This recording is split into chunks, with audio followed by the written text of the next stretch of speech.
السلام عليكم. ازيكم عاملين ايه؟ يا رب تكونوا بألف خير. النهاردة انا هعمل معاكم كفتة مشوية في الفرن بالبرغل.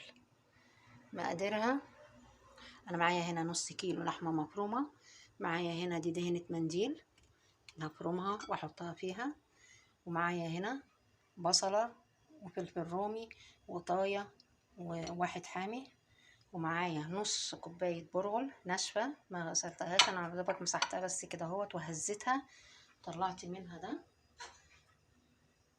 عشان لو فيها زلطة ترابة حاجة تنزل. ومعايا هنا معايا ملح وفلفل، معايا بهارات لحمة، معايا كمون، شوية كزبرة، قرفة، معلقة بابريكا ومعلقة صغيرة بيكنج باودر. يلا نشوف هنعمل ايه. هنحط الاول ده الدهن دوت اللي هو المنديل ده، هفرمه الاول وبعدين احط معاه باقي المقادير.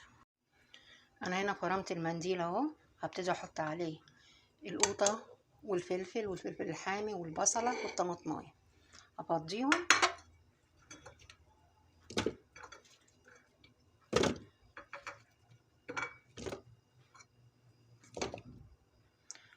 وهحط عليهم التوابل كلها، التوابل اهي، بسم الله، وهطحنهم مع بعض واوريهم لكم.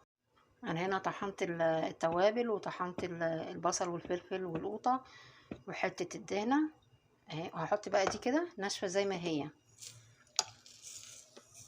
وهديهم ضربة واحدة وهركنها تشرب المية اللي نازلة من القوطة ونازلة من البصل ومن كله، وهتشرب مع بعضها. سيبها نص ساعة مع بعضها وبعدين احط عليها اللحمة المفرومة وادعكم مع بعض. انا هنا فرمتهم كلهم كده مع بعض، هركنهم بقى شوية عشان البرغل يشرب المية ويطرى، وبعدين احط اللحمة وهرسهم كلهم مع بعض. انا هنا ركنت الخلطة كلها بتاع نص ساعة، ساعة الا ربع كده، هبتدي بقى احط على اللحمة المفرومة وان انا ايه اضربهم مع بعض. بسم الله، هضربهم واوريهم لكم.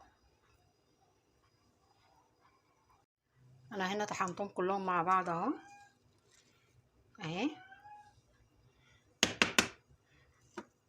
هحطها بقى في التلاجة، هفضيها هنا واغطيها واحطها في التلاجة بتاع 10 دقايق ربع ساعة وبعدين اصبعها اهي. فضيتها اهي،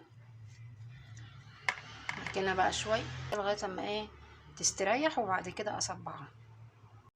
صينية الكفتة اهي صبعتها، دهنت الصينية بالزيت، زيت خفيف كده، وحطيت فيها الصوابع والفرن بيسخن، وبعدين احطها على الشبكة في الفرن، في الشبكة مش تحت خالص، يعني فوق سنة، يعني فوق شوية عشان تستوي مع نفسها وتتحمر مع نفسها. الكفتة اهي انا حطاها في الفرن اهي، هسيبها تستوي مع نفسها خالص وتحمر منها فيها كده. الكفتة بعد ما طلعت من الفرن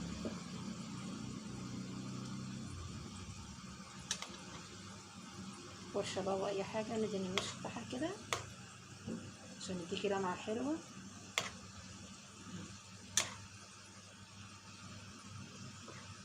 وبالهنا والشفا.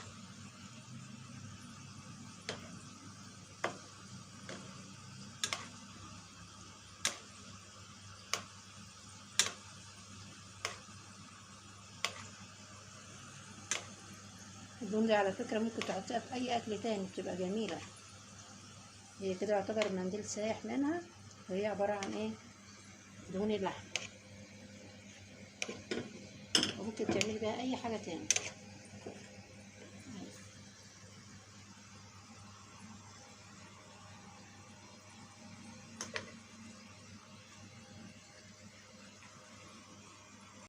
أنا هنا حاطة معلقة دقيق عشان ما عنديش طحينة، فأنا هعمل طحينة، وادي كوباية سمسم، بسم الله، هضيفهم هما الاتنين مع بعض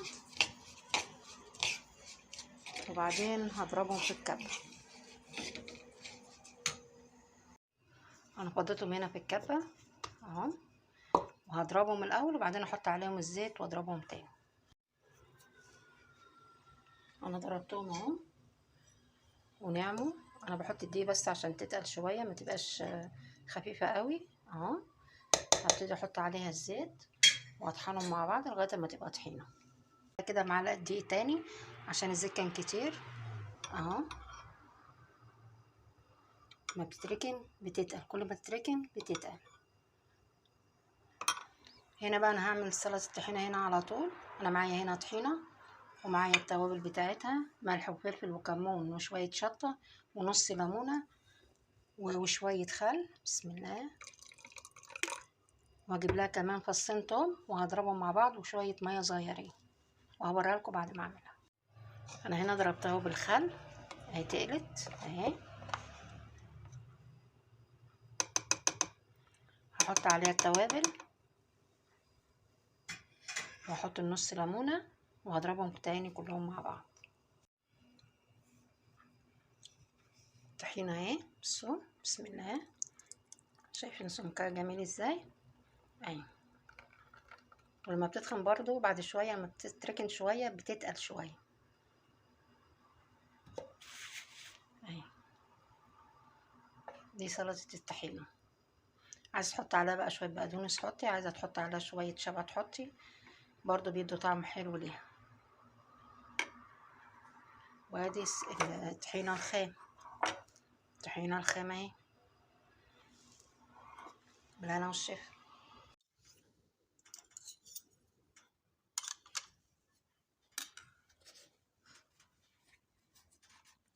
بصوا العيش بيتفتح ازاي.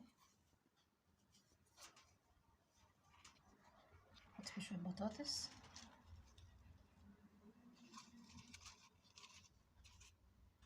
كفته وسلطه قوطه وطحينه.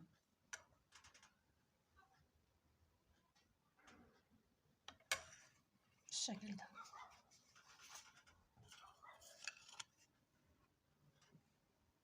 انا والشفا.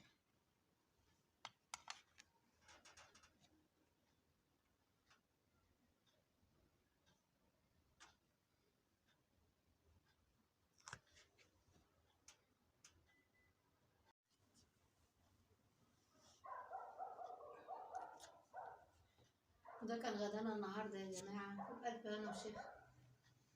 ايه رايكم في العيش وفي الكفته والبطاطس؟ بالهنا والشفا.